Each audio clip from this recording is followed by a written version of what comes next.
Bem-vindos todos vocês ao WW especial com essa... não é nem, na verdade, uma pergunta que a gente está colocando aí embaixo para apreciação de vocês, que é o tema do programa hoje. Por que o Brasil ignora a segurança nacional? O Brasil ignora a segurança nacional. Aí aparece um Trump desses na nossa frente e como é que fica? Eu não vou me estender na abertura, que me parece que vocês todos estão mais interessados em saber o que os nossos convidados têm a dizer a respeito. Eu começo a apresentação deles por Rubens Barbosa. Rubens Barbosa é presidente do Grupo Interesse Nacional, é presidente do Instituto de Relações Internacionais e Comércio Exterior, também do Centro de Defesa e Segurança Nacional, foi embaixador do Brasil em Washington e Londres, é autor de livros como O Brasil Voltou, O Interesse Nacional e o Lugar do País no Mundo. Rubens, muito obrigado pela participação aqui no programa, agradeço. Obrigado. E está conosco também, remoto, Sandro Teixeira Moita. O Sandro Teixeira Moita é professor de Ciências Militares da ECEMI, que é a Escola de Comando do Estado-Maior do Exército. O Sandro é historiador, professor do Programa de Pós-Graduação em Ciências Militares, da já referida ECEMI, onde também coordena o Minerva, o Grupo de Pesquisa em Conflitos, Estratégia e Inteligência. Sandro, igualmente, muito obrigado pela disposição de fazer parte do programa. Obrigado a você, William, por essa bancada, pelo gentil convite. Muito obrigado. E comigo aqui no estúdio em São Paulo, Bolívar Lamounier. Muito obrigado, Bolívar, pela disposição de vir até aqui ao estúdio. Bolívar é sociólogo e cientista político, é sócio-diretor da Augurium Consultoria, é membro das Academias Paulista de Letras e Brasileira de Ciências, entre outras obras. Escreveu Da Independência a Lula e Bolsonaro, 2 séculos de política brasileira. Eu vou aproveitar o título dessa obra para fazer a primeira pergunta. Quando é que nesses 2 séculos a gente se interessou por defesa e segurança nacional? Eu diria quase nunca, né? Mas eu penso que temos que fazer alguns cortes. Primeiro, me deixe fazer uma observação que eu acho que é de suma importância. Segundo pesquisa do Ministério da Fazenda, do ano de 2023, porém divulgada há poucos dias, a elite brasileira, em termos de renda e riqueza, 1% controla 37% da riqueza. Isso aí já diz muito, né? Agora, vamos tentar ver a questão em conjunto. O Brasil, em tese, seria um país fácil de governar. Tem de um lado o Atlântico, do outro lado os Andes, né? A Venezuela, até alguns anos atrás, seria uma coisa irrelevante para os nossos interesses. Então, a questão militar, quer dizer, o gasto com armamentos, nada disso era prioritário. Mas não só isso. Eu penso que quando nós falamos do pensamento das elites, das pessoas que tomam decisões, nós temos que olhar não só os protagonistas, mas também os problemas, quer dizer, a agenda que elas têm à sua frente. Veja bem, durante o século XIX, eu diria que fizemos quase tudo certo. Por quê? Porque o nosso objetivo durante o século XIX era manter a integridade do território. Manter a integridade. Aí, fizemos tudo certo. A Constituição de 24, em vez de criar um caudilismo, como havia em toda a América Latina, criou uma Constituição e logo em seguida criou os 3 poderes. Com a renúncia de Dom Pedro I, houve umas 10 rebeliões regionais que foram controladas e brilhantemente resolvidas no momento em que se antecipou a maioridade de Dom Pedro II, né, que acalmou o país. Ficou um restinho da Guerra Farroupilha, mas acalmou. Então, foi uma coisa bem feita, né, até o final do século. No final do século, quando a economia começou a fazer água, o café perdeu a competitividade internacional. Então, aí nós tivemos simultaneamente os militares voltando da Guerra do Paraguai e se sentindo humilhados com seu status baixo na sociedade. Nós tínhamos os padres. É preciso lembrar que os padres eram funcionários públicos, porque a igreja era oficial, né?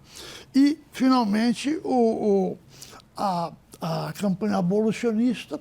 Então, tudo isso convergiu para cima de Dom Pedro II, que àquela altura já estava meio derrubado, e não havia um modelo de sucessão viável, porque não havia um sucessor masculino. O sucessor seria a Princesa Isabel, que ainda por cima era casada com um nobre francês. Proclamou-se a República. Agora, aqui eu faço um corte.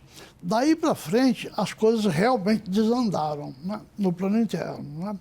Desandaram porque o Getúlio Vargas, que inicialmente tinha até um ar de moderado lá no Rio Grande do Sul, embora fosse afiliado à corrente castilhista, aos pica-paus do Rio Grande do Sul, mas ele, até um certo ponto, foi moderado. No momento em que se fez contra o desejo dele a Revolução de 30, que foi um golpe de Estado, quer dizer, derrubou-se o presidente Júlio Prestes, ele assumiu e não queria ceder o poder. Né? Foi preciso a Revolução de São Paulo para ele constitucionalizar o país. E na primeira oportunidade, ele estabeleceu o Estado Novo, a ditadura. Agora é que eu venho ao ponto-chave e eu termino. No momento em que ele ascendeu ao poder ditatorial, ele também se imbuiu da mania latino-americana de que o desenvolvimento do país tem que ser feito mediante empresas estatais, tecnocratas, investimentos estatais. Com que dinheiro? Com dinheiro que não existia. Então nós passamos a pastar, né? A vida se tornou extremamente difícil, veio descendo, descendo, descendo. Então, além da ditadura que tínhamos tido, passamos a ter outra em 64 e hoje estamos estagnados numa taxa de crescimento da renda per capita de 2,5%, que é um desastre anunciado. Então agora sim, o Rubens e o meu amigo aqui, o Moita, Sandro, terão que botar a cabeça para trabalhar, porque agora nós temos um problema de conflito interno grave e acabamos de arranjar um na fronteira norte que antes era irrelevante. Mas a partir da intervenção do senhor Trump e a prisão de Maduro, nós passamos a ter uma possível guerra civil na Venezuela. Agora nós temos que pensar nas coisas. Vamos lá, eu sou grato a você pela abertura do programa com esse arco histórico. É sempre bom a gente recordar o que a gente devia ter sempre em mente, o peso da história no que a gente vive no presente. Rubens, uma das conclusões que o Bolívar nos traz no início do programa é de que nossas elites, as recentes, né? Você fez essa separação clara entre as elites do Império e as elites da República. As elites da República nunca se preocuparam muito com segurança nacional. E hoje? William, eu acho que a introdução que o Bolívar fez foi muito boa, porque deu contexto histórico, como você mencionou. Agora, respondendo à sua pergunta, por que o Brasil ignora a segurança nacional, eu vejo duas razões muito concretas. A primeira é uma razão cultural. A única guerra em que o Brasil se viu no meio dela foi com o Paraguai. Nós não tivemos guerras de fronteira para definição do nosso território, nada. Foi a Guerra do Paraguai. Isso há quase 150 anos atrás. Então, culturalmente, a sociedade brasileira não presta atenção nessa questão das ameaças externas e agora das ameaças internas. É um problema muito sério isso. Esse primeiro fator, então, na minha visão, é essa parte cultural. Não há interesse da sociedade brasileira, dos governantes brasileiros, do Congresso brasileiro, em discutir questões que afetam a defesa e a segurança nacional. A segunda razão que explica esse afastamento da sociedade brasileira à questão da segurança nacional vem das sucessivas intervenções militares aqui no Brasil. Como o Bolívar mencionou, desde 1889, com a deposição do Dom Pedro II, até 1964, você teve 14 intervenções militares. Pela primeira vez no Brasil, depois de 40 anos, né, de 85 até aqui, não houve uma intervenção militar, apesar das tentativas do governo anterior. Não houve intervenção da instituição Forças Armadas na sociedade brasileira. Houve de algumas pessoas que foram julgadas, foram condenadas, estão presas. Mas não, o que também é uma novidade. Então, agora eu acho que a essas duas razões se soma uma outra que também é uma questão de falta de visão de médio e longo prazo, de uma visão estratégica de todos os governos aqui no Brasil. Como o Bolívar mencionou, no Império, eu concordo com ele, a visão estratégica era manter a integridade territorial do Brasil. Era isso mesmo. Foi feito isso durante 60, 70, 80 anos. A partir da República, com esses dois elementos, né, a falta de uma cultura de guerra e a falta e as sucessivas intervenções das Forças Armadas, se criou uma resistência. Inclusive, essa palavra segurança nacional é uma palavra hoje que está contaminada e que a gente tem que superar essa contaminação por causa do lema, não é, do governo militar, segurança e desenvolvimento.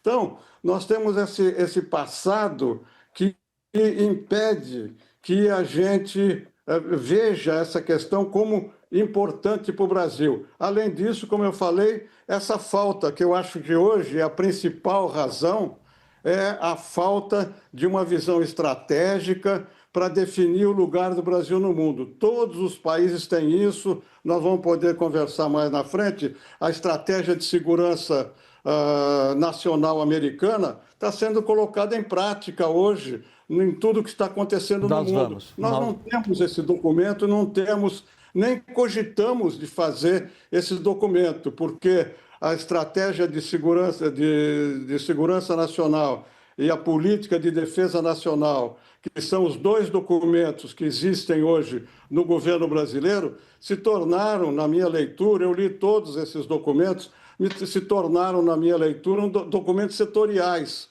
São documentos que atendem às preocupações dos militares, não do Brasil. Eu vou pegar isso um pouquinho mais adiante, Rubens. Eu queria dar oportunidade ao Sandro, inicialmente, dele nos trazer, Sandro, por favor, como é que você responde essa questão? Por que a gente se preocupa ou mal se preocupa com segurança nacional? Bom, William, saúdo tanto o que foi colocado pelo Bolívar quanto pelo embaixador Rubens, porque isso nos dá contexto para uma reflexão sobre, primeiro, o fato de ser uma expressão que está um tanto quanto complicada de uso, mas que a gente deve colocar um pouco isso de lado, porque a geopolítica bateu na porta do Brasil e ela não está preocupada se o Brasil ignora ou não a sua segurança nacional e todas as esferas que aí estariam colocadas, segurança energética, segurança no sentido estrito militar, na própria esfera da defesa nacional, a segurança pública, a segurança financeira e por aí vai. Então, aqui há uma necessidade de recuperação nesse sentido. O fato é de que, como bem apontado, tanto pela reflexão do Rubens quanto do Bolívar, nós tivemos grupos políticos, elites políticas que ficaram muito ensimesmadas em olhar talvez para um Brasil que fosse grande demais e o mundo não tinha tantos desafios assim, ou era talvez de certa maneira desinteressante. O fato é de que a conjuntura atual não permite mais esse tipo de desinteresse. A conjuntura atual exige e demanda do Brasil isso. Eu canso de dizer a alunos e em palestras que eu faço no Brasil e no exterior o que eu ouvi em diversos países que tive e de diversos militares, acadêmicos e intelectuais que pensam a questão da estratégia. O Brasil é um país grande demais para estar fora do jogo. Então aqui, William, o que a gente fica muito claro é necessário que a gente ressignifique a ideia desse conceito de segurança nacional. Ressignifique porque a gente não pode mais olhar para o passado, e eu sou um historiador, talvez até seja difícil dizer isso para mim mas aí ao lado estrategista falando, talvez seja necessário ressignificar o conceito e seguir adiante para uma discussão relevante para que a gente possa ter, tal como apontado pelo Rubens, documentos que sejam de segurança nacional, considerados pela totalidade do Estado brasileiro e não meramente uma publicação, por exemplo, como a gente vê a Estratégia Nacional de Defesa, que é publicada pelo Ministério da Defesa e por aí vai. Quando a gente estuda essas estratégias no mundo afora, a americana, a de segurança da Federação Russa, o livro branco chinês, a francesa, a britânica e por aí vai, a gente vê claramente que são documentos de Estado feitos não meramente para atender uma demanda burocrática, mas são documentos que sinalizam a direção que esses estados vão perseguir na arena internacional. Então chegou a hora do Brasil procurar isso também. Será que a gente está confrontado com um problema histórico realmente grave, Bolívar, que é a nossa dificuldade em se entender como uma nação? Gravíssimo, gravíssimo. Veja, ao contrário de um longo passado em que nós nos julgávamos aí à margem do mundo, né? Mal e mal comerciávamos e éramos um país pobre, muito mais pobre do que a Argentina, por exemplo. Hoje nós temos dois problemas imbricados, que nós temos dois problemas interligados. O primeiro é que nós estamos incapazes, estamos estagnados, incapazes de crescer. Quer dizer, com a situação econômica e social interna, nós evidentemente caminhamos para uma elevação do nível de conflitos na sociedade, né? As polícias, o exército sabem disso melhor do que todo mundo, que não está fácil de controlar isso. Agora, a partir de um certo período, nós começamos a ficar expostos a questões externas, né? Já lá atrás, em 1964, quando foi deflagrado o início do golpe militar em Minas Gerais, o porta-aviões Eisenhower estava estacionado aqui, perto de Santos, para o caso de precisar apoiar os revoltosos. Aquilo era um caso isolado. Agora não é um caso isolado. Nós estamos diante de uma perspectiva real, de uma prolongada confusão, um prolongado conflito num país que é a Venezuela, que tem ligações fortes com algumas das maiores potências, que recebeu durante muito tempo armas de grandes potências, e temos nos Estados Unidos uma disposição de exercer um poder de polícia, já se viu como, né? Deixando de lado certas restrições que eram tradicionais. Então, o mundo externo é muito mais instável, é muito mais confuso e é muito mais ameaçador para nós, porque nós não temos nem tradição, como muito bem colocou o Rubens, nem tradição de pensamento. Quer dizer, não só os pensadores, os intelectuais e os próprios militares, mas a própria sociedade tem que se conscientizar de que o mundo mudou muito, mudou para pior, para muito pior, né? E nós não temos, para começo de conversa, nós não temos armamentos, né? Temos 4 aviões de caça, se não me engano, corrija. Temos uma fábrica aqui em Itajubá de exportação de armamentos, mas é muito pouco para o que o Brasil precisa. Então, eu penso que a questão militar vai necessariamente ganhar relevo na agenda política interna brasileira. Nós tivemos um choque, talvez, é isso que eu queria ver também. Segunda Guerra Mundial, o Brasil acabou no final mandando 25 mil homens para lutar na Itália. A integração do Brasil naquela época com a doutrina militar americana teve grande influência mais tarde, inclusive em 64. Um tipo de laço tradicional com os Estados Unidos se estabeleceu e prevaleceu durante todo esse tempo. Nós estamos falando de mais de meio século, inclusive depois de 64. Apesar das rusgas, por exemplo, na época do presidente Ernesto Geisel, quando é irritado com as pressões do então presidente americano Jimmy Carter sobre questões de direitos humanos, mas, sobretudo, com a intenção que o Brasil tinha naquela época de obter tecnologias nucleares sensitivas, e os americanos interviram contra, ele rompe os acordos militares, mas isso se superou. Eu queria a tua avaliação em 2 pontos aí, Rubens. Qual é o tamanho real da ameaça americana ao Brasil, falando em linguagem clara? E 2, o que isso significa do ponto de vista das nossas relações militares com os Estados Unidos? William, eu acho que eu vou responder a tua pergunta, mas antes eu queria fazer um comentário mais geral, a partir do que também o Bolívar comentou no final da apresentação dele. Essa transformação que está ocorrendo no mundo, com a lei da selva prevalecendo, o direito internacional praticamente colocado de lado, desapareceram os organismos internacionais, tudo isso que a gente sabe, está colocando o Brasil numa situação que eu acho que nunca teve de tanta vulnerabilidade. Nós podíamos discutir isso em várias áreas, não é? Desde a educação, do ponto de vista estratégico, para a projeção externa do Brasil, para o crescimento do Brasil, até a questão que nós estamos discutindo aqui da defesa da segurança nacional.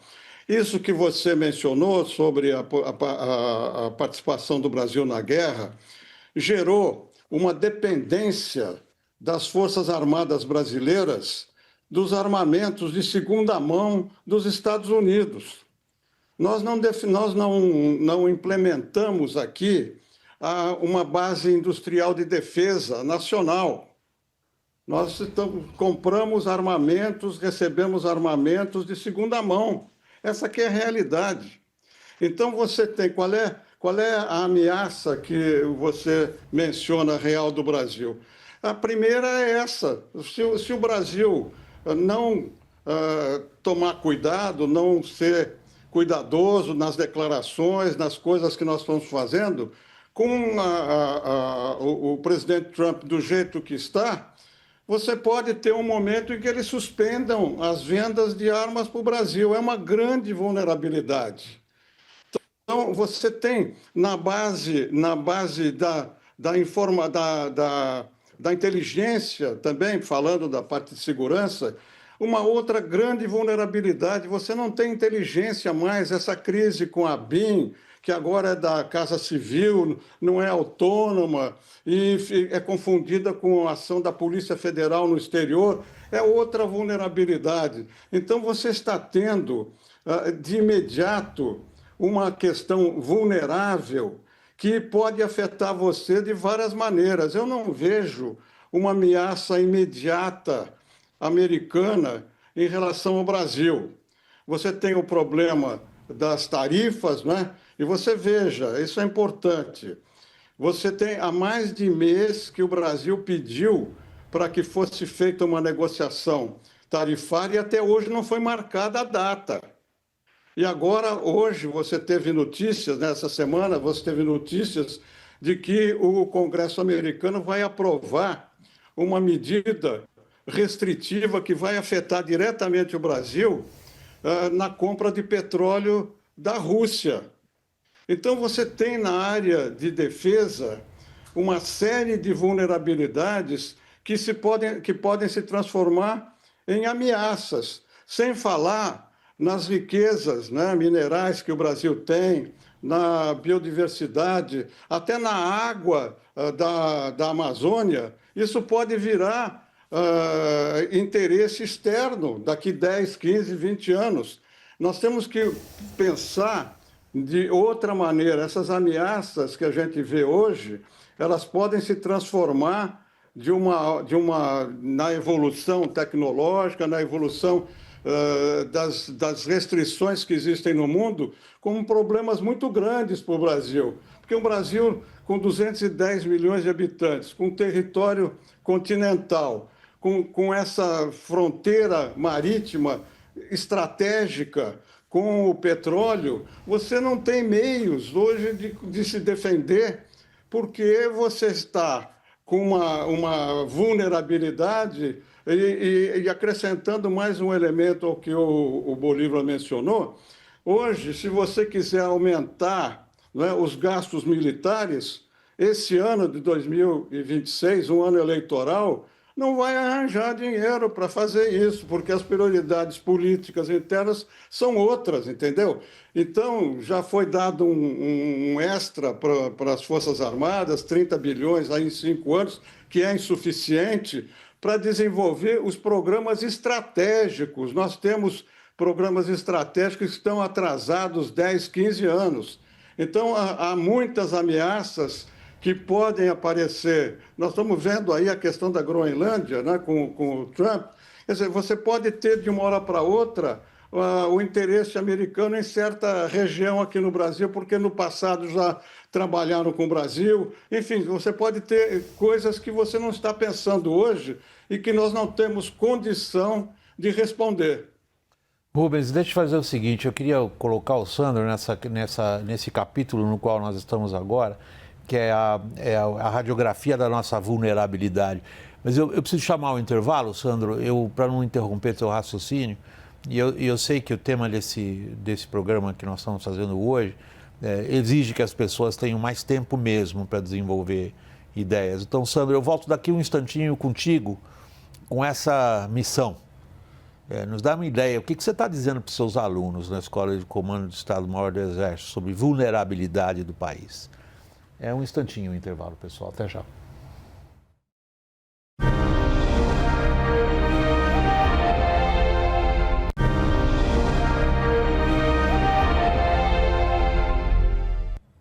WW especial de volta do intervalo. Sandro, repetindo a pergunta ao final do segmento anterior. O que você tem dito aos seus alunos na Escola de Comando do Estado-Maior do Exército sobre vulnerabilidade do país? William, não só a eles, mas também a diversos públicos pelo Brasil afora, vulnerabilidade é a própria crise do não pensamento. Ignorar defesa faz com que a gente ignore uma frase que eu gosto muito de utilizar de Trotsky, no qual ele dizia que você pode não estar interessado na guerra, mas ela está interessada em você. Então, a gente pode estar cultivando a ideia de que a guerra está muito distante de nós, mas eu sempre lembro em todas as minhas falas como diversos conflitos globais se aproximam muito do Brasil, ou com consequências indiretas ou com consequências diretas. A crise na Venezuela é apenas mais um desses conflitos, e a gente não pode ficar em berço esplêndido achando que os conflitos nunca vão chegar na América Latina, porque eles já chegaram. Então, dá um pequeno exemplo aqui. O bloqueio marítimo feito pelos Houthis do Iêmen no Mar Vermelho, em decorrência da guerra que se segue após os ataques do 7 de outubro de 2023 em Israel, feitos pelo Hamas e outros grupos a partir de Gaza, fez com que aumentasse em mais de 1000% a navegação no setor do Atlântico, que é responsabilidade de busca e salvamento brasileiro, ou uma responsabilidade assumida por tratados internacionais e operacionalizada pelas Forças Armadas, especialmente a Marinha do Brasil e a Força Aérea Brasileira. Então, agora a gente tem um tráfego muito maior do que a gente tinha antes, um tráfego que movimenta muito outros olhos nesse sentido, porque a gente tem, na área do nosso entorno estratégico, um dos maiores hubs de pirataria global, que é o Golfo da Guiné, e caminhando para se tornar o principal hub de pirataria global, já superou o Chifre da África, lá aquela região da costa da Somália, e está par e passo ao Estreito de Malaca, que hoje é a principal área de pirataria, o principal hotspot de pirataria global. Então, esse é apenas um dos elementos que nos coloca diante de uma crise sem pensar a guerra. Então, quando a gente pensa em vulnerabilidade, a gente tem que pensar, o embaixador Rubens disse muito bem a respeito da questão da indústria de defesa, a gente até tem uma base industrial, mas ela é muito pequena para um país como o Brasil, para as ambições brasileiras, para as visões brasileiras, e que a gente teria aqui um enorme número de oportunidades se a gente conseguisse, com o desenvolvimento de tecnologia, trabalhar junto com os vizinhos. Você teria não só mercados com os vizinhos, mas a tranquilidade de criar uma região de cooperação. que é algo talvez essencial para o desenvolvimento de um paradigma brasileiro de segurança. Ele não pode pensar apenas o Brasil, ele tem que pensar os nossos vizinhos, até porque diversas das nações vizinhas esperam esse comportamento de nós. E conosco tem um diálogo que não vão ter nem com os Estados Unidos, nem com a China, e muito menos com a Rússia, ou quaisquer outras potências que a gente possa aqui nomear. Então, vulnerabilidade a primeira vulnerabilidade que tem que ser superada é a vulnerabilidade da construção de um pensamento estratégico. Estratégia não pode mais ser uma palavra de moda, que a gente vai usar muito para falar de empresariado ou de futebol. A gente tem que pensar a estratégia enquanto uma maneira de traduzir objetivos da política para a construção de propósitos militares e entender nisso como a gente pode construir segurança. Construir segurança para nós, construir segurança para a nossa região. Mas construir segurança com iniciativas conjuntas, com iniciativas tecnológicas conjuntas, com capacidades doutrinárias conjuntas, porque aí sim a gente está trabalhando no sentido de construir uma possibilidade real de segurança na nossa região. Bolívar, o Sandro se referiu a um conceito muito abrangente, clássico, e muito usado na literatura sobre relações internacionais, na literatura sobre geopolítica, na literatura que se ocupa de entender como elites em momentos determinados, em países determinados, pensaram a sua inserção. É o conceito da grande estratégia. Você se referiu a ela na sua primeira resposta, quando você disse havia uma grande estratégia brasileira no século XIX, facilmente identificável. Vamos preservar a integridade territorial. Hoje é consenso aqui nessa roda que nós não temos nada remotamente parecido como uma grande estratégia. Nós não temos um conceito que sequer seja objeto de discussão em torno do que seria a nossa inserção internacional. Na verdade, talvez a gente não tenha, mas eu quero ouvir você. Na verdade, talvez a gente não tenha sequer um conceito do que somos nós e o que queremos ser. Esse choque externo que nós estamos sofrendo, com a gravidade que tanto o Rubens, o Sandro e você apontaram, de alguma forma indica para você que isso passe a ser uma preocupação? Ou não? Estamos condenados a isso que o Sandro acabou de dizer. A nossa primeira miséria é a intelectual. William, eu aqui sou obrigado a retomar um tema que eu penso e escrevo quase que diariamente. Como dizem os franceses naquele ditado atribuído a De Gaulle, quer dizer, primeiro a política, né? Nós não temos elite no Brasil. Isso é uma ficção científica. Temos no sentido meramente de renda e riqueza, aquele 1% a que eu me referi, que detém 37% da renda e da riqueza. Nós não sabemos se os integrantes desse 1% pensam igual, se pensam alguma coisa, se tem alguma preocupação, qual é a escala de preferências dele, o que é urgente para ele. Nós não sabemos, né? Eu desconfio que nada. Eu desconfio que a maioria fica aí pelo mundo andando de iate. É uma minúscula parcela.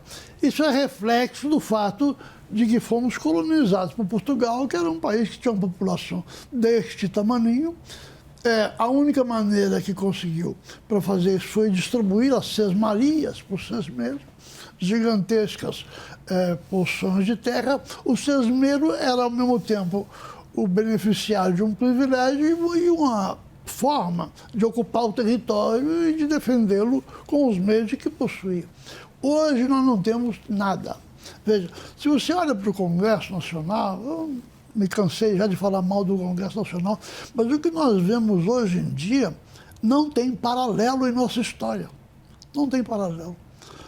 O que existe lá é uma coisa chamada Centrão, que é um amontoado de gente que faz horse trading, troca de cavalos. Né? Hoje eu e você, amanhã você com fulano. Não é sequer um partido político. Né? Não há um partido político no Brasil que tenha um mínimo de coerência, de confiabilidade, de competência. Quer dizer, o nosso sistema político está desmilinguindo. Isso se reflete imediatamente no bate-boca diário entre os três poderes, né? Nos 3 poderes, nós temos um bate-boca praticamente diário. Quer dizer, como é que você pode imaginar que daí vá surgir algum pensamento sobre o país, sobre a identidade do país, sobre as necessidades estratégicas do país? Eu não espero nada. Quer dizer, eu acho que, primeiro, a parte alta da classe média tem que assumir o papel de uma espécie de arrimo da inexistente elite, quer dizer, que ela passe a participar mais, a pensar mais, a discutir mais e que se imbua da noção de que ela é o esteio, o único esteio possível. Você não vai querer que os pobres diabos que não sabem o que vão comer amanhã pensem em problemas nacionais de longo alcance. Tem que ser a parte alta da classe média que se aboletou no Estado, metade dela, o chamado corporativismo, né? Nos 3 níveis da federação, seriam esses grupos de funcionários sindicalizados que ficam lá promovendo seus próprios interesses. Isso tem que acabar. Isso tem que acabar urgentemente, porque nós não estamos parados, nós estamos decrescendo. Você crescer 2 ou 2,5% de renda per capita ao ano significa decrescer, porque a população está envelhecendo, a despesa previdenciária está decrescendo, o orçamento para 2066, como já foi mencionado, já está furado desde o primeiro dia. Desde o primeiro dia. O que o Exército precisa não está lá. O Lula, com todo respeito por ele, está fazendo o que ele mais gosta, que é gastar em ano eleitoral. Então, nós estamos numa armadilha extremamente séria. E ninguém pode se contrapor a isso, senão a parte alta da classe média, porque o 1% lá em cima também não está nem aí. Deixa eu passar exatamente essa reflexão. William. Sim, Rubens. Eu posso fazer uma intervenção rápida aí? Não esperem eu passar a palavra, Rubens. Intervenha como você quiser, no momento que você quiser. Prossiga. Tá, obrigado. Isso que o Bolívar mencionou é verdade, mas você sabe que eu tenho uma experiência esse ano em que eu vejo, desde janeiro, com o Trump e o tarifaço, as pessoas, sobretudo os empresários, começam a se preocupar com essa falta de ação do governo, viu, William? Nós fizemos, o meu instituto lá, nós fizemos um exercício de produzir um documento, esse documento que nós estamos dizendo aqui que não existe, nós produzimos uma estratégia para o Brasil e eu divulguei isso e foi solicitado mais de 30 reuniões por empresários que estavam querendo saber como é que se fazia isso, entendeu? Então, eu acho que a música para o meu ouvido que nós estamos vivendo, ela está ajudando a forçar as pessoas a pensar estrategicamente, entendeu? Então, esse documento é justamente o que a gente precisa. Eu li todos esses documentos que foram mencionados aí o ano passado e esse ano inteiro, quer dizer, 2025 inteiro, nós discutimos esses documentos com toda a sociedade, na Comissão de Relações Exteriores, na ECM, nós discutimos em todos esses lugares, entendeu? Então, começa a haver um interesse. E agora, ultimamente, nós produzimos um artigo chamado Brasil, País Indefeso, que é o tema do nosso programa hoje. Quer dizer, o Brasil não tem defesa. Foi publicado numa revista do Rio de Janeiro e um chamamento justamente para atrair a atenção dessa questão estratégica. Nós não podemos ficar mais a indústria, o agro. Você vê o agro, a falta de estratégia, de pensamento de médio e longo prazo do agro, que é o motor da economia brasileira, que depende de 85% dos fertilizantes que vêm do exterior. Quer dizer, você não tem nenhum pensamento estratégico em área nenhuma. E a indústria nossa está do jeito que está, a base industrial de defesa do jeito que está. Então, isso começa a preocupar alguns setores. Eu acho que nós temos, o seu programa é importante, que vai estimular esse pensamento, entendeu? Que começa a preocupar as pessoas que têm responsabilidade e que estão vendo que o governo, e não é só esse governo, não é a ausência de um pensamento estratégico, vem há muitos anos, mas nós não temos um pensamento estratégico.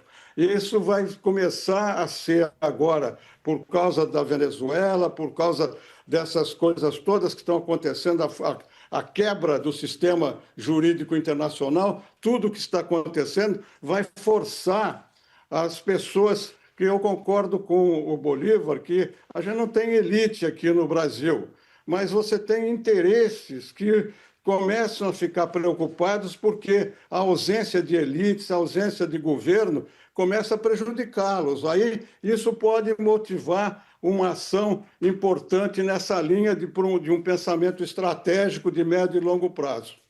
Quando, Sandro, a gente fala pensamento estratégico, é isso que o Rubens mencionou agora, a gente sempre tem que colocar a linha do tempo. Quer dizer, estratégia é o que eu tenho à minha disposição para alcançar os objetivos que eu formulei para mim mesmo num determinado espaço de tempo. A sensação que a gente tem é que o tempo nos oprime e nos sufoca de uma maneira que eu, como veterano repórter, boa parte da minha carreira dedicado como correspondente estrangeiro, ou seja, assuntos internacionais, eu nunca vi o nosso país tão pressionado pelo tempo como é hoje. Nós praticamente não temos tempo de pensar, de formular tal a velocidade com que os acontecimentos geopolíticos são colocados em marcha e tal a brutalidade com que eles chegam aqui. A gente foi chutado para fora do berço esplêndido. Praticamente estamos sendo obrigados a acordar a pontapés. Agora, quando a gente volta para essa expressão, pensamento estratégico num determinado prazo de tempo, o que você identifica que, eventualmente, como o Rubens acabou de dizer, há agora grupos empresariais que acordaram para isso. Aqui no estúdio, o Bolívar comentou, não sei nem se o microfone captou quando ele disse, isto é música para os meus ouvidos, porque ele havia acabado de dizer, a gente não tem essa parcela da alta classe média de fato empenhada nesse pensamento estratégico num determinado prazo de tempo. Isso. Agora, indo para a área que você atua, Sandro, há o que se formando eventualmente em termos de pensamento estratégico, em que prazo? O prazo talvez seja a parte da sua pergunta que é o mais difícil, William, mas eu gosto de olhar para a questão da pressão do tempo como algo que deveria nos incentivar a nos mexer. E tal como o embaixador Rubens disse muito bem, do interesse de grupos empresariais, é fato de que você tem tido um despertar para a estratégia e para a geopolítica no Brasil nesse momento. Muita gente está preocupada, muita gente está procurando se informar sobre, e muita gente está tentando entender o que é isso, o que são essas coisas. Então, a gente tem muita gente procurando saber disso, muita gente procurando se informar disso. Hoje você já tem muita gente que nos procura na Escola de Comando do Estado-Maior do Exército lá, não só por meio do nosso programa, mas dos cursos que são oferecidos lá e que são abertos à sociedade, como o curso de geopolítica, tentar entender um pouco melhor esse mundo, as características do que está ocorrendo e desse acordar, de certa maneira, esse acordar bravo que a gente está sendo submetido. Então, agora, o fato é de que, bem ou mal, a gente ainda tem, de certa maneira, um pequeno privilégio que está se perdendo, que é o fato de que nós estamos acordando assustados com o barulho que está ocorrendo na vizinhança, mas nós não estamos acordados assustados com o barulho que ocorreu dentro da nossa própria casa, que foi o caso de alguns países nesses últimos 5 anos. Então, agora, o fato é de que isso deve ser tomado por nós como um alerta necessário para que a gente comece a entender melhor todas essas questões, a formulação de uma estratégia, entender que estratégia ela não é um componente ligado à ideologia A ou à ideologia B. Por isso que eu gosto muito de usar a frase de Trotsky, porque isso já quebra muito certos mitos que existem na cabeça de muitas pessoas de achar que a estratégia é de determinado polo ideológico e não de outro. É uma área aproveitada por muitos. Então, cabe a nós nos valer dela também. Cabe a nós ter a capacidade de absorver os pensamentos. Aqui, e aí você me conhece bem, sabe que eu gosto muito de citar o velho prussiano, a Carl von Clausewitz. A gente precisa desenvolver a necessidade de um pensamento estratégico, porque senão a gente fica subordinado àquilo que ele disse uma vez, que o conquistador é sempre um amante da paz. Ele preferiria tomar nosso território de maneira sem oposição. Então, aqui o que a gente está de frente é exatamente isso. É o despertar desse sentido. As iniciativas são diversas, ainda um pouco dispersas. Você tem empresários, você tem até algum pessoal do agro procurando tentar entender isso melhor, pessoal do setor financeiro, mas o fato é que diversas consequências, como bem alertado, tanto pelo Bolívar quanto pelo embaixador Rubens, são muito claras no sentido de dizer, olha, por exemplo, somos um país que pode sofrer uma consequência direta da guerra da Ucrânia com a exportação, com qualquer veto, a exportação de fertilizantes russos para nós. Então, como é que a gente vai lidar com isso? Isso demanda de nós uma capacidade estratégica de rearrumação. Além disso, nosso agro deveria, por exemplo, estar preocupado com o fato de que a China tem tido uma maior presença geopolítica na África e tem utilizado diversos países da África para reduzir a sua dependência da compra de alimentos brasileira. Então, é algo que deveria também estar sendo julgado por nós numa lente geopolítica, geoestratégica e geoeconômica. Então, há necessidade de termos esses desafios colocados diante de nós e que tomemos esses desafios de frente.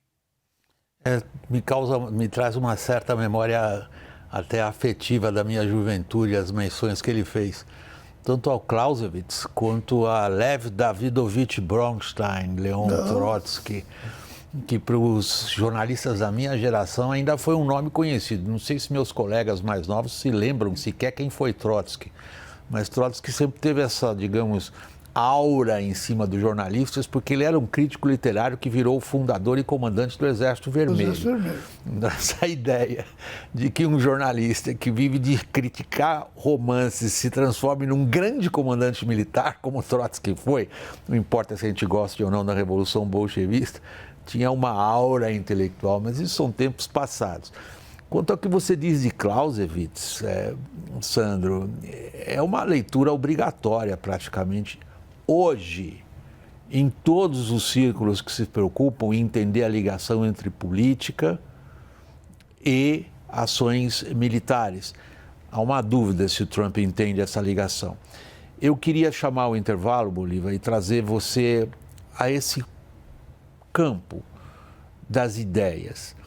Se a gente pensa algo em termos de estratégia, em torno de que ideias?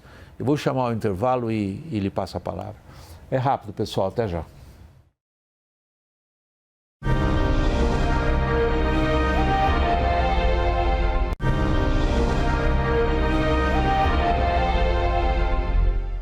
WW Especial, voltando do intervalo, em torno de que ideias a gente deveria pensar a inserção do Brasil? Que é disso que se trata a estratégia.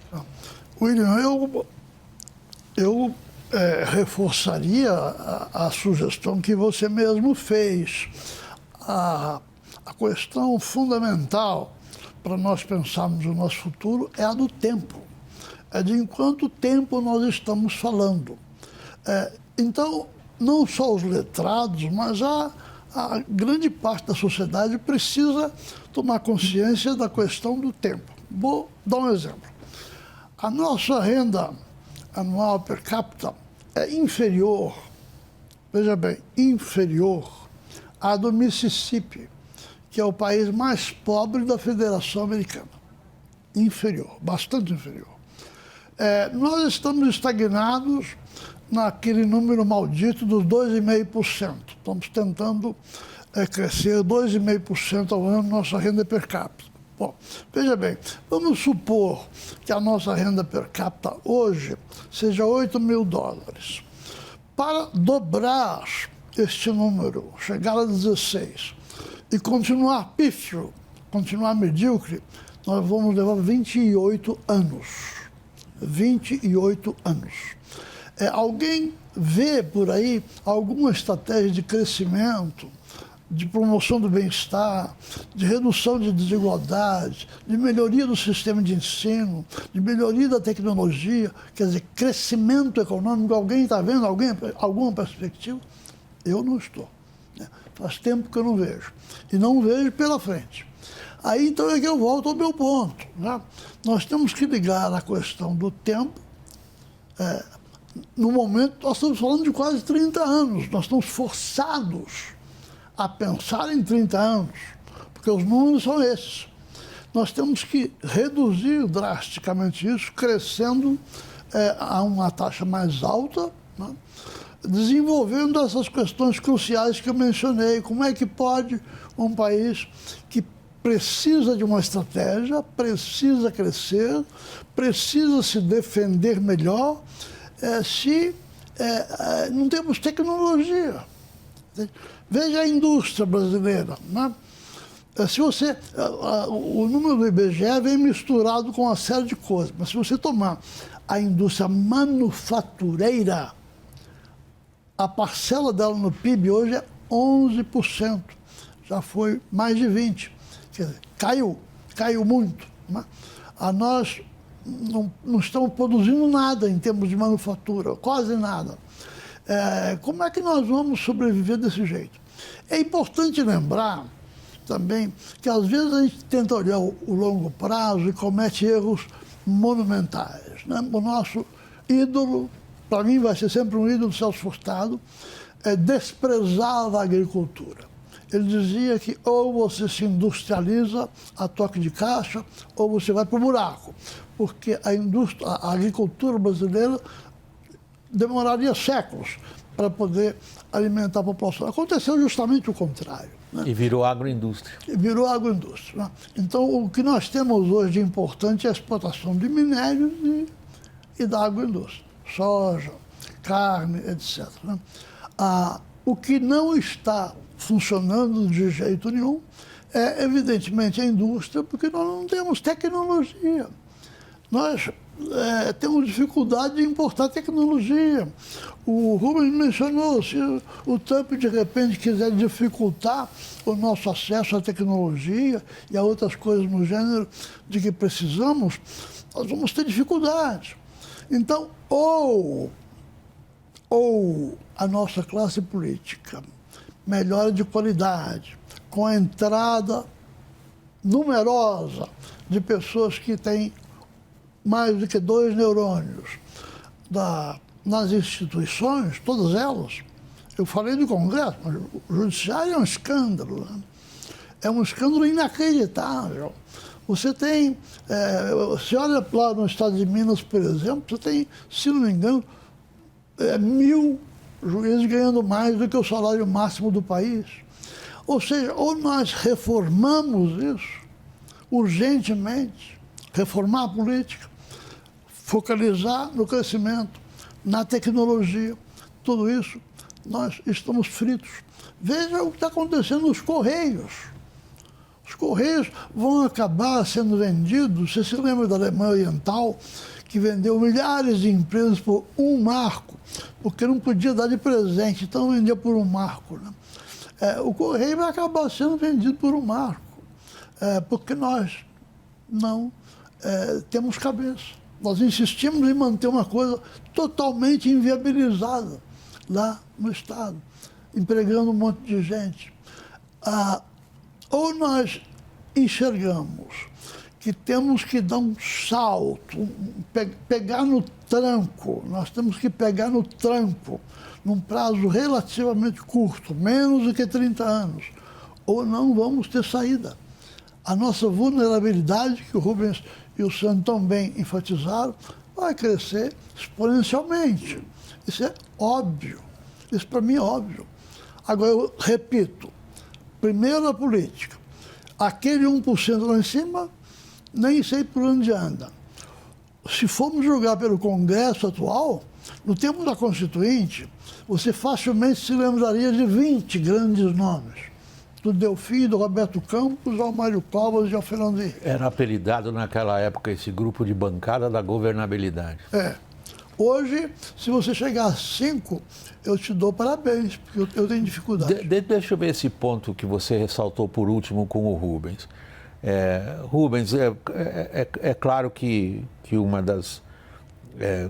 fora a sua expertise profissional, o seu currículo, a sua dedicação via esse Centro de Defesa e Segurança Nacional, nós aqui no WW achamos que devia ganhar uma projeção via mídia, dado o que nós aqui no WW entendemos como ser uma questão realmente vital, suprapartidária, por cima das bolhas ideológicas, que a gente pensar o nosso país, além dessas brigaiadas horrorosas que estão impedindo qualquer debate sério, mas o Bolívar está chamando a atenção para um ponto que é muito preocupante, que é a qualidade da nossa política.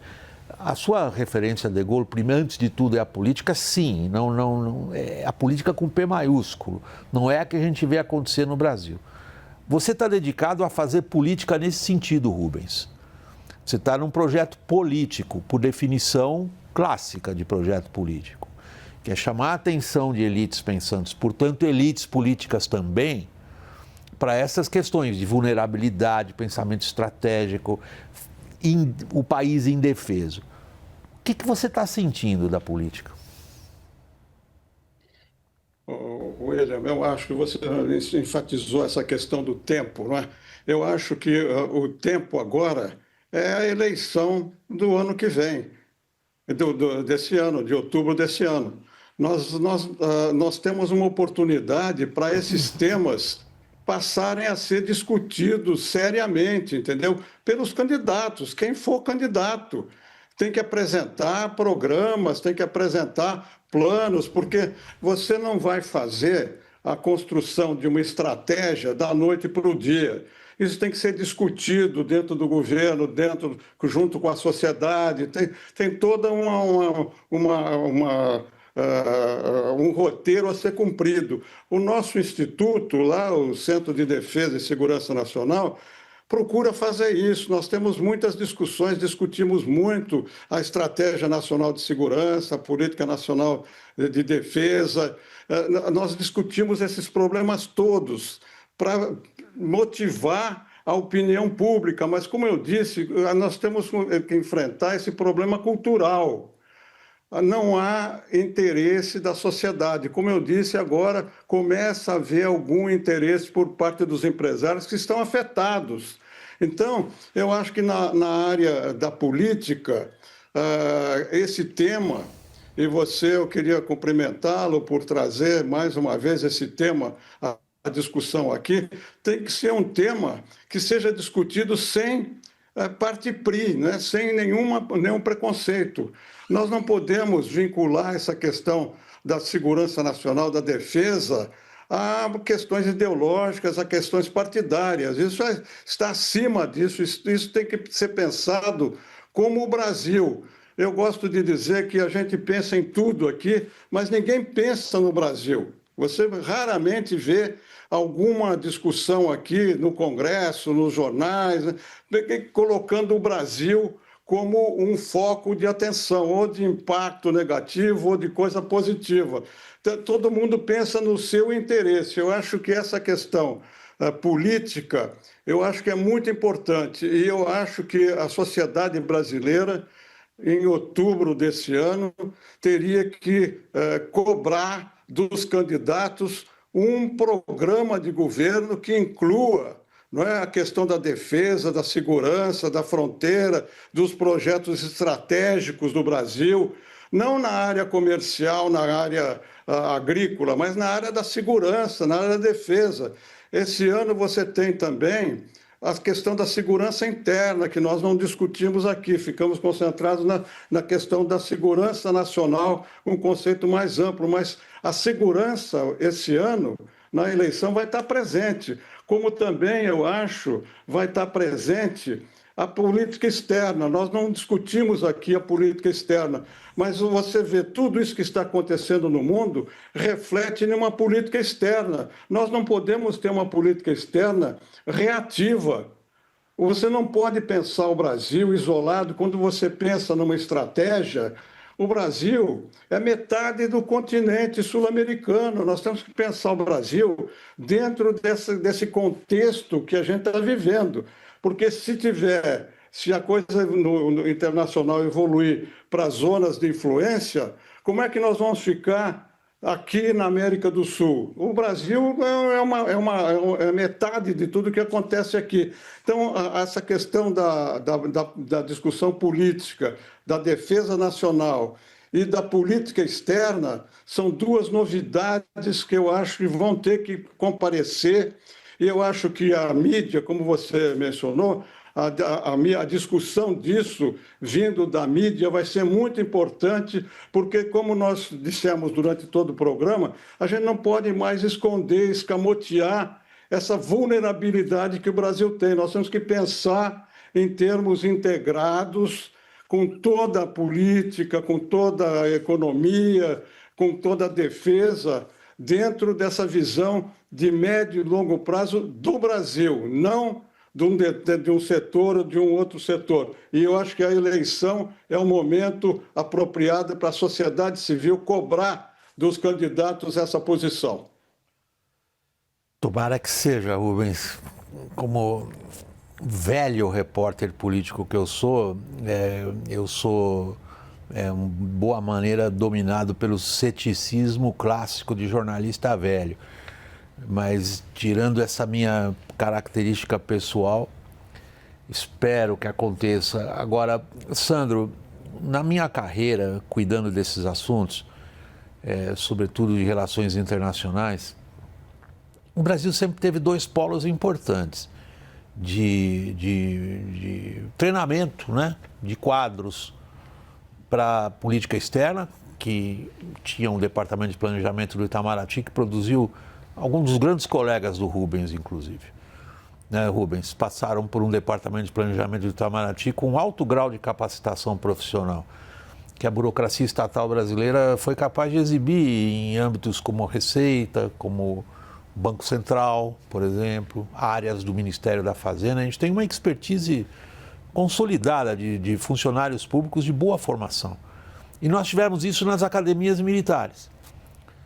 Me parece, eu queria ouvi-lo a respeito, que vou colocar assim, recentes tragédias políticas brasileiras politizaram e reduziram à insignificância instâncias como essa, de planejamento diplomático e de pensamento de política internacional, num órgão que foi tão importante como a gente, não só, até na literatura, a gente tem saindo do Itamaraty grandes cabeças. Guimarães Rosa. A gente tem grandes cabeças que saíram do Itamaraty. Cabeças brilhantes de pensamentos que foram ocupar cargos importantes. Isso, ao longo do processo, da trágico processo político brasileiro, foi diminuindo. As academias militares, como a instituição, como a corporação, sofreram um choque violentíssimo do período Bolsonaro. Talvez tenha sido a contribuição mais negativa à instituição das Forças Armadas brasileiras na recuperação que elas tiveram na democratização que aconteceu no período Bolsonaro. Isso está se recuperando ou não? William, eu acho que aqui talvez seja muito um momento de percepção e daquilo que acontecia. Então, eu posso dizer tranquilamente que o que eu ensinei e fui docente durante esse período que você se refere, e era antes, e continuo sendo depois, de uma escola militar, e tendo também falado em outras escolas das forças co-irmãs, da Marinha do Brasil, da Força Aérea Brasileira, não mudou o ensino da estratégia ou das operações. Continuou-se a primazia de olhar para o que está acontecendo no mundo, observar a nossa doutrina, tentar enxergar dentro das nossas capacidades aquilo que pode ser feito. Agora, o problema é que essa prática, a gente está falando de escolas em alguns casos, por exemplo, a escola que eu faço parte, a ICEM, é uma senhora de 120 anos. Então, são escolas que têm processos já muito bem consolidados e que seguem adiante. Então, Mas são processos que seguem de maneira profissional e, por isso mesmo, muitas vezes silenciosa. Então, a percepção que o governo anterior gerou sobre as questões de natureza militar acaba obscurecendo muitas vezes o que era feito.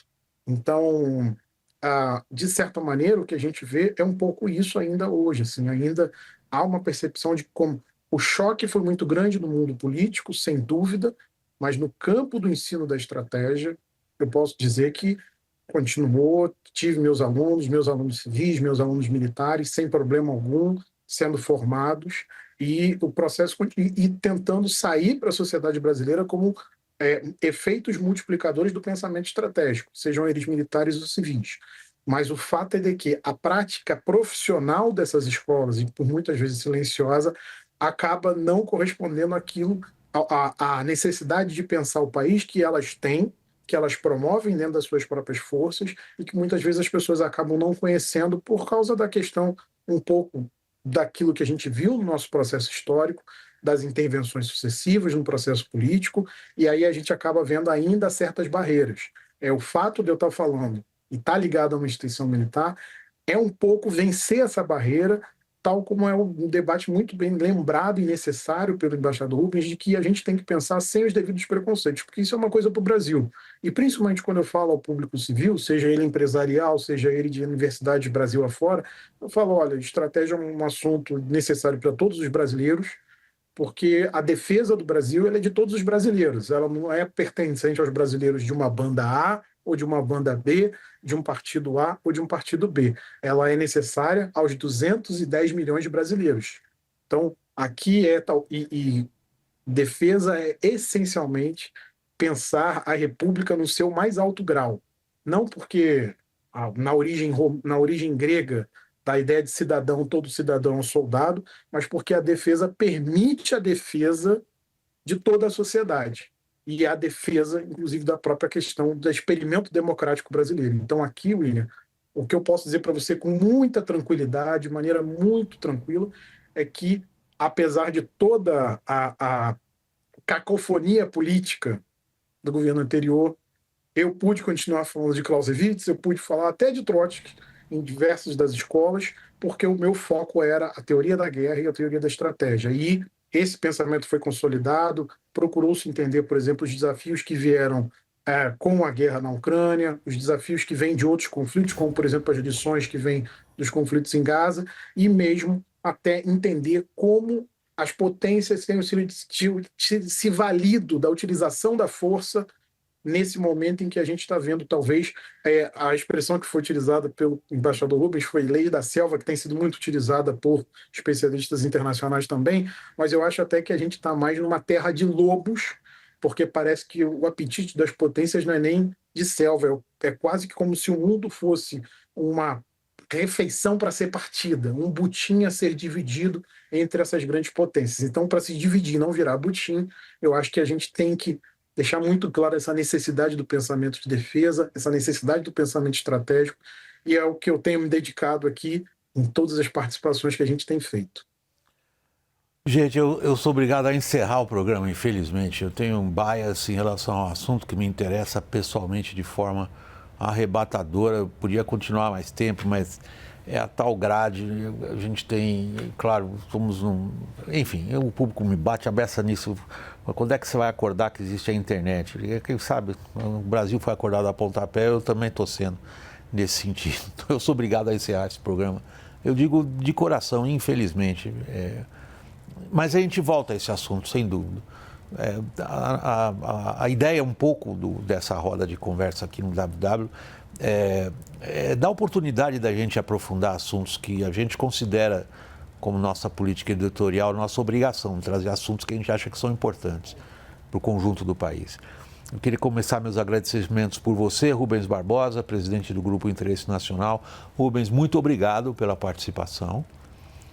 Estendo então meus agradecimentos agora ao Sandro Teixeira Moita, professor de Ciências Militares na ICM. Sandro, igualmente, muito obrigado pela presença. E aqui comigo no estúdio, Bolívar, muito obrigado pela presença aqui conosco, aqui no estúdio da Avenida Paulista. Meu agradecimento especial é a você que nos acompanha. Muito obrigado, pessoal. Até a próxima.